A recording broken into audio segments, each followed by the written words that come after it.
Jadi, hari ini saya Rida Alifa Yuryanti membuat sebuah video untuk memenuhi tugas mata kuliah Edupreneurship. Karena yang kita tahu, mahasiswa-mahasiswa saat ini banyak mendapatkan tugas online. Salah satunya juga saya mendapatkan tugas untuk membuat video mengenai apa sih Edupreneurship itu dan bagaimana Edupreneurship itu. Oke, check it out! Oke, jadi apa sih Edupreneurship itu? Edupreneurship itu berasal dari kata education yang artinya pendidikan dan entrepreneurship yang artinya kewirausahaan.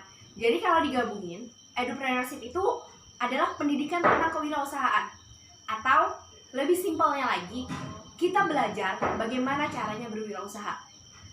Jadi sebenarnya kalian pasti penasaran, apa gunanya Edupreneurship buat kami yang ada di dunia pendidikan, yang nantinya insya Allah bakal jadi guru.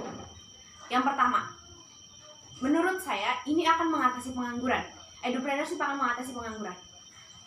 Di masa mendatang, mungkin kami akan menjadi guru insya Allah. Ketika kami punya ilmu tentang cara berwirausaha atau Edupreneurship tadi, kami bisa menjadikan wirausaha sebagai pekerjaan sampingan atau penghasilan tambahan. Kemudian kita sebagai sarjana dari dunia pendidikan itu saat ini sangat susah mencari pekerjaan. Kita sangat susah mencari pekerjaan. Jadinya apa kita hanya akan jadi seorang pengangguran atau luntang-lantung karena tidak diterima ijazahnya? Tidak, karena kita memiliki ilmu mengenai wirausaha. Ketika kita tidak menjadi guru, maka kita bisa menjadi seorang entrepreneur atau wirausahawan. Jadi, Edupreneurship ini akan mengatasi pengangguran. Kemudian, ketika di masa mendatang atau saat ini, saya memiliki sebuah bisnis atau saya akan memiliki sebuah bisnis apa gitu. Sekitar tahun 2011 atau tahun 2012 yang lalu, saya belajar merajut. Karena hampir semua perempuan di keluarga saya, khususnya ibu, nenek, dan tante dan sebagainya, itu bisa merajut semua.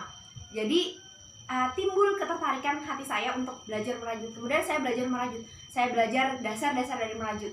Kemudian pada sekitar tahun 2015, ketika saya di Madrasah Aliyah, barang-barang dari bahan rajutan itu menjadi booming dan viral. Seperti brosnya mungkin, atau tasnya, atau bahan-bahan lain yang berasal dari rajutan. Kemudian karena saya baru belajar dasarnya, saya berniat untuk belajar lebih dalam lagi mengenai merajut. Kemudian ketika saya di masa Madrasah Aliyah itu, saya berhasil membuat beberapa bros. Kemudian saya berhasil membuat beberapa tas, beberapa taplak meja. Dan tas dan bros itu yang paling banyak diminati oleh teman-teman saya. Jadi sistemnya waktu itu saya melakukan pre-order.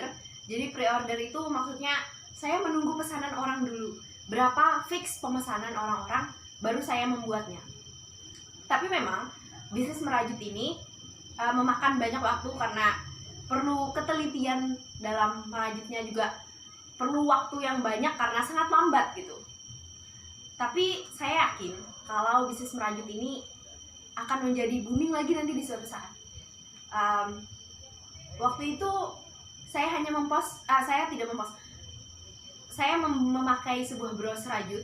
Kemudian teman-teman saya ingin gitu. Kemudian mereka memesan, baru saya membuat. Kemudian ada yang meminta saya bikin tas gitu. Saya mencoba bikin tas dan berhasil. Itu menghasilkan beberapa uang yang sekarang masuk ke dalam tabungan saya. Jadi motivasi saya melakukan bisnis merajut ini atau menjalankan bisnis itu saat di masa yang lalu, sebenarnya setidaknya kuota saya atau skincare saya bisa menanggungnya sendiri. Saya menjadi wanita mandiri. Terima kasih.